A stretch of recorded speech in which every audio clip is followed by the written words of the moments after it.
ఓ బక్క చిక్కిన కాకి కథ. ఒక ఊర్లో ఒక బక్క చిక్కిన కాకి ఉండేది. అది రోజూ ఏదో దొరికిన ఆహారంతో సంతృప్తి పడుతూ జీవనం సాగించేది. అలా కొన్ని రోజులు ఉండి వేరే ఊరు వెళ్ళింది. అక్కడ బాగా స్థితిమంతులు ఉన్నారు.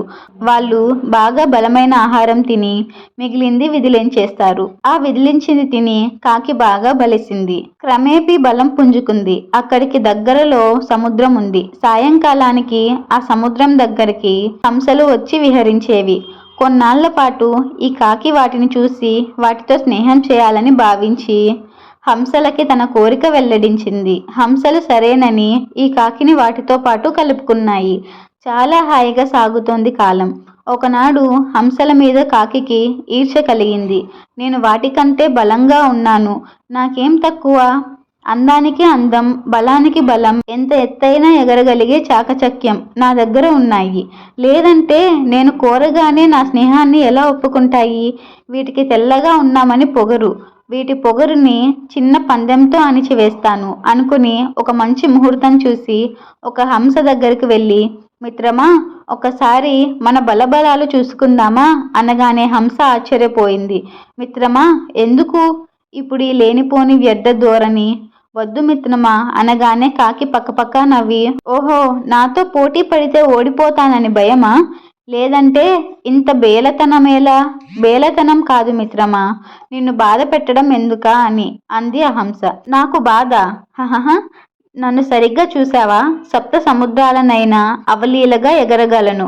భూమండలాన్ని చుట్టి వచ్చేయగలను. ఎంత ఎత్తైనా ఎగరగలను. ధైర్యం ఉంటే నాతో పందానికి సిద్ధమవ్వు.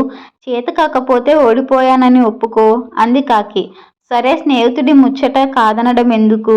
పద, అలా సముద్రం మీద విహారానికి వెళ్ళి వద్దాం. పందెం మొదలైంది. కాకి రివ్వు రివ్వుమని ఆకాశంలోకి పైకి ఎగురుతూ తనకున్న బలాన్ని ప్రదర్శించింది. హంస చూసి, మిత్రమా, మరీ బలం అంత ఒకేసారి వాడేయకు. రెక్కలు నొప్పులు వస్తాయి, అలసిపోతావు.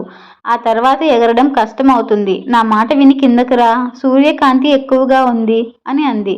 కాకి ఆ మాటలు విని హేళనగా నవ్వి ఇంకా పైకి ఎగిరింది. చూసావా ఎలా ఎగురుతున్నానో అనుకుంటూ కొంత దూరం ప్రయాణం చేసేసరికి కాకి గారికి ఎండ వేడిమికి ఆయాసం వచ్చింది. అలాగే ఇంకొంత దూరం వెళ్ళేసరికి నీరసం వచ్చి రెక్కలు ఆడించలేక సముద్రంలో ఏదైనా ఆధారం దొరకపోతుందా అని చుట్టూ చూసింది. కానీ చుట్టూ నీరు తప్ప మరేమీ కనబడలేదు. అప్పుడు ఏడ్చింది. అయ్యో, నా మిత్రుడు ముందే చెప్పాడు, అయినా నేను వినలేదు. ఇంకొన్ని క్షణాల్లో సముద్రంలో మునిగిపోయి చనిపోతాను అంటూ ఏడుస్తూ రెక్కలాడించలేక ఒరిగిపోతూ ఉండగా హంస ఎంతో ఒడుపుగా నీటిలో పడుతున్న కాకిని తన వీపుపై ఉంచి ఒడ్డుకు తీసుకొచ్చింది. కాపాడి ఒడ్డుకు చేర్చినందుకు హంసకి కృతజ్ఞతలు చెప్పి క్షమించమని ప్రాధేయపడింది. హంస చిరునవ్వు నవ్వి, మిత్రమా, ఎదుటివారి శక్తియుక్తులు తెలుసుకోకుండా ఎగిరి పడినా, మంచి చెప్పినప్పుడు వినకుండా పెడచెవిన పెట్టినా, నేను అని అహంకారించిన, బలంగా ఉన్నాను కదా అని ఎదుటి వారిని చులకన చేసిన, ఎదిరించాలంటే ముందు తెలుసుకోవాల్సింది మన జన్మ గురించి, తర్వాత బలం గురించి, తర్వాత పెరిగిన స్థానబలం చూసుకోవాలి. అంతా బాగుంటే ఎదుటివారి లోటుపాట్లు తెలుసుకొని అప్పుడు రంగంలోకి దిగాలి. ఎదుటివారు బలవంతుడు అనుకుంటే సమయం వచ్చే వరకు వేచి చూడాలి. ఇది మన సమయం అవునా కాదా అని మనం ఉన్న పరిస్థితులు తెలియజేస్తాయి. ఆ పరిస్థితులకు తగ్గట్టు నడుచుకోవాలి. ఎదుటివారు ఎదిరించలేని శక్తివంతుడైతే వారి వల్ల మన కార్యం పూర్తవుతుంది అనుకుంటే మొక్కి లొంగిపోవాల్సిందే, లేదా అవసరం లేదు అనుకుంటే తప్పుకోవాలి. అంతేకాని గుడ్డిగా వెళ్ళి గొడవకి దిగితే మెడ మీద తలకాయ ఉండదు, పట్టి మొండెం మాత్రమే మిగులుతుంది అంటూ ధర్మ సూక్ష్మాలు చెప్పింది హంస. కాకి సిగ్గుతో తలదించుకొని అక్కడి నుంచి వెళ్ళిపోయింది. ఆనాటి నుండి తన అర్హతలు, తన స్తోమత తెలుసుకొని స్నేహంగా మెలిగింది.